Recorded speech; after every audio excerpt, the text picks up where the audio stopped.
The big deal in sanctions on Russia are, of course, oil and gas flows. Still, there is a lot of potential in financial sanctions as well. But energy is the first, of course, because just of the volume and the nature of Russian economy. There is a lot of importance in individual sanctions. Sanctions are starting having really drastic and irreversible effect on future of Russian economy. Russia's revenues from oil and gas will be reducing. Before that, they were rather increasing. According to our estimate, even with the current level of sanctions, by the end of 2023, economy of Russia will be in the same, more or less, situation where they have been during COVID crisis, or in 2014, or in 2008. Бюджет Російської Федерації став дефіцитним. Перше, за дуже довгий період часу реальні доходи населення російського зменшилися. З російської економіки пішли більше 1100 підприємств західних. Російська економіка впала не настільки глибоко, як це очікувалося експертам. До деякої міри то, що сьогодні є в Російській Федерації, мені сильно нагадує Радянський Союз. Причому в період найгіршого застою. Hello and welcome to Ukraine in Flames, a special project by Ukraine Media Center and Euro-Atlantic Course NGO. My name is Lesa Bidochko, and today we'll talk about how international sanctions during the Ukraine-Russia war operate, and do they really hit Russian economy? If you want to know more, please subscribe to our channel to stay tuned. Since February 24th, Ukraine's international partners have approved 7 sanctions packages against Russia, targeted numerous goods, services, and individuals, from vodka to oil, from caviar to oligarchs. But at the same time, the forecasts of some economists regarding the economy of the Russian Federation gradually improved. How is it possible? We've asked Nataliia Shapoval, chairman of the Kyiv School of Economics Institute, to clarify the situation. These sanctions, financial sanctions, the swifting of Russian banks and energy embargo, they would lead to financial crisis in Russia. But I think what wasn't taken into account when we made these predictions was that first, Russia has been preparing to this war and to a new wave of sanctions for the last 8 years.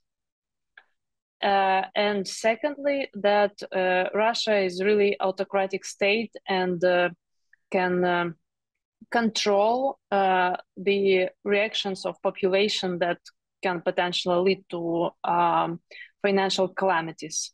Therefore, even like after this first wave of sanctions, there were some attempts of population to take money out of the bank. There were price spikes, shortages of goods, and the exchange rate really drastically changed, but quite quickly over several months, because of this state control over the economy, they managed to take this under control. Therefore, I think the initial forecasts of what could happen to Russian economy were more like optimistic as for us than they turned to be. But another important reason is that when the war started, we expected that sanctions would come faster. I think assumptions were that oil embargo would be faster and that financial sanctions would cover more banks, and this is eventually did not happen. Nataliia Shapoval also told about the restrictions that are generally described as more efficient than the others. The big deal in sanctions on Russia are, of course, oil and gas flows. So that's the elephant in the room, because Russia economy is really dependent on, in terms of their balance of payments, basically dollars that then they get from exports that they can use for critical imports. And in terms of budget revenues. So right now, given the prices, the budget of Russia almost 50% of it depends on oil and gas revenues, while before the war it was something around 30%. Therefore, it's the big thing.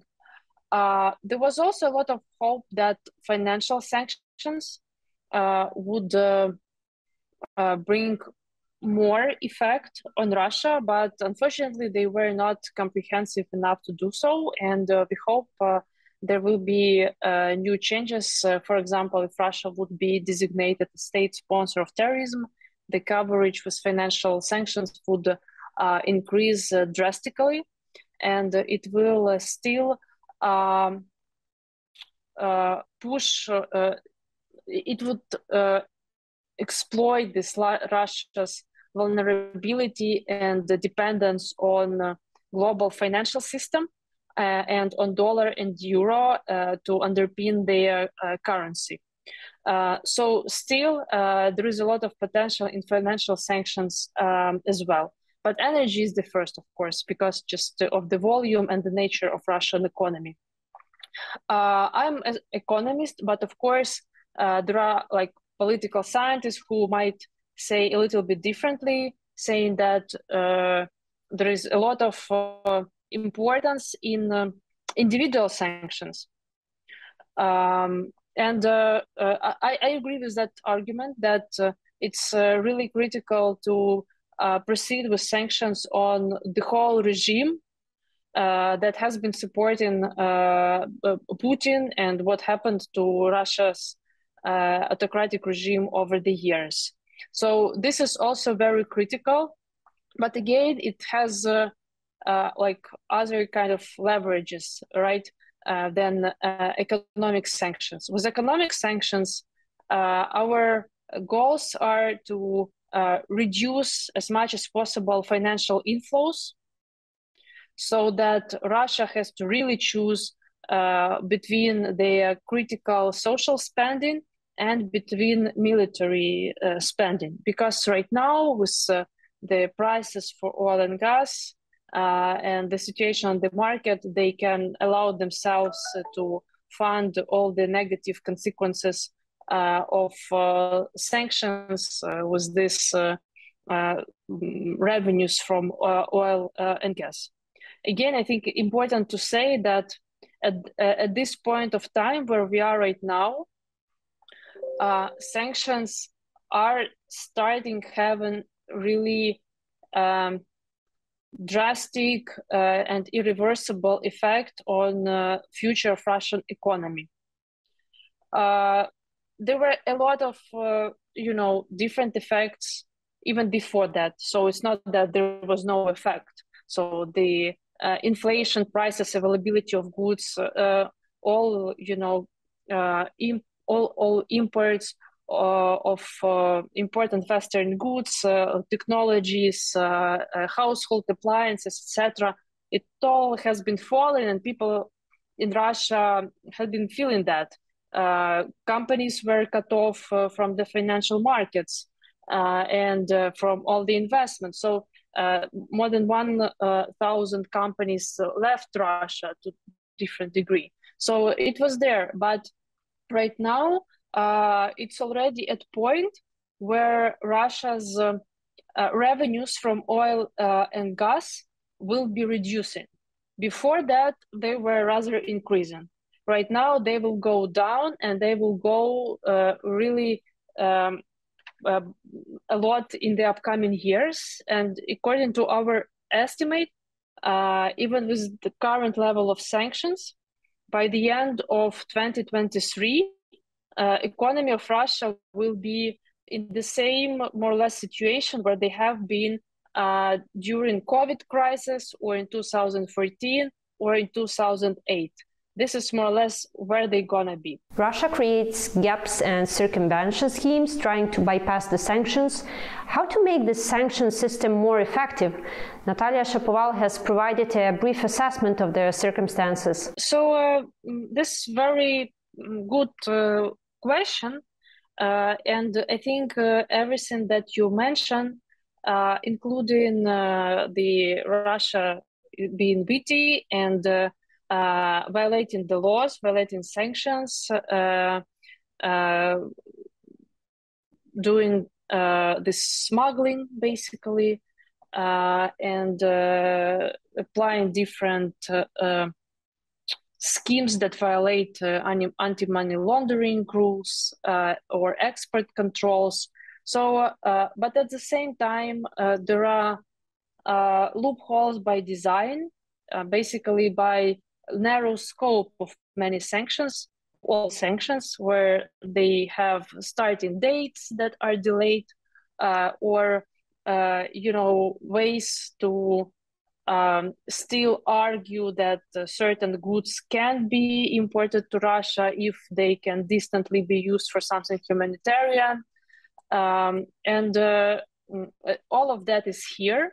And also, I think the big factor which is there is that we underestimated the leverage Russia has over many Asian countries. I'm not here talking on China because we cannot call it really leverage, but the relations that Russia has with her closer neighbors, some former Soviet Union countries, and countries like India or Turkey or Arab Emirates or Iran. So we underestimated how much Russia has been investing into these relations with the countries, and what kind of leverages they have, and what kind of loopholes basically, and ways to circumvent sanctions that creates. But also, I think on the more technical level, the scale of sanctions is unprecedented, and the international coordination of law enforcement is really maybe not prepared to such a scale. And it simply takes time. And every month, basically, we see that different countries adopt new and new legislation and procedures to increase enforcement of sanctions and to coordinate better. I think there is a big achievement that all sanction coalition countries, the major allies of Ukraine, designated specific sanctions coordinators, people who are responsible on a day-to-day and who can coordinate and exchange plans with Ukraine, but also watch and monitor what's going on and what kind of new schemes emerge and how to deal with that. Sanctions effect is disputed by many. Are they really hurting Russia? Why didn't sanctions produce an immediate collapse of the Russian economy, or haven't immediately changed Putin's policies? And how actually the main economic indicators changed? How sanctions have affected Kremlin's ability to finance the war? We've talked to economist Oleh Pendzyn. Із профіцитного бюджету бюджет Російської Федерації став дефіцитним. Вперше за дуже довгий період часу реальні доходи населення російського зменшилися. З російської економіки пішли більше 1100 підприємств західних. Реально на сьогоднішній момент є надзвичайно висока криза збереження технічного рівня систем інфраструктури. В першу чергу стосується авіаційного транспорту, залізничного транспорту. Є надзвичайно великі проблеми із ціноутворенням на російські енергоносії на світових ринках. Росія сьогодні не може продавати нафту, так як це було до активної фази війни, і премія за продаж нафти сьогодні становить $27-28. Це третина ціни. Реально на сьогоднішній момент в Російській Федерації 14% інфляції. Ще один момент. Росію покинуло порядку 5 мільйонів біженців, мігрантів з початку воєнних дій. Росіяни за останніх 1,5 місяці вивели за межі Російської Федерації 4 мільярди доларів. Ну, тобто, ну от з усіх того, що я говорю, я вже не говорю про накопичення технологічної відсталості, я вже не говорю про величезні проблеми в суб'єктах федерації, я вже не говорю про ріст безробіття. Російська економіка впала не настільки глибоко, як це очікувалося експертам. Вести війну – це відтворювати ту воєнну техніку, яка знищується в період війни. Відсутність можливості придбати французькі системи управління вогнем, німецьку оптику і тепловізори, тайванські мікрочіпи, американські мікросхеми призводить до того, що росіяни вимушені замість того, щоб відтворювати Т-90, щоб відтворювати крилаті ракети, вони вимушені знімати з експлуатації старе майно, майже лайно, вибачаюсь, яке було поставлене на консервацію ще за часів Радянського Союзу. Oleh Pendzyn also assures that Russia resembles the Soviet Union, where people lived in constant sanctions and restrictions conditions, so they feel nothing new today. До деякої міри то, що сьогодні є в Російській Федерації, мені сильно нагадує Радянський Союз. Причому в період найгіршого застою. Причому я так думаю, що сьогодні рівень цензури є навіть вищим набагато. І знищення тих людей, які мають іншу точку зору. Для людей, які всі ті роки жили в атмосфері Радянського Союзу, для них психологічно нічого не мінялося. І для них, що санкції часів Радянського Союзу після входу радянських військ в Афганістан, що санкції після входу російських військ в Україну, для них психологічно нічого не помінялося. Вони, по великому рахунку, лишаються совками психологічно. А совок психологічно завжди казав, що і це насаджувалося активною ідеологією, що нам треба терпіти для того, щоб наша країна була могутня. You've been watching the special project by Ukraine Media Center and Euro-Atlantic course dedicated to Russia-Ukraine war, Ukraine in Flames. In description there is also information how personally you can help Ukraine against Russian aggression. If you find our job useful, please like and share this video. Everything is gonna be Ukraine.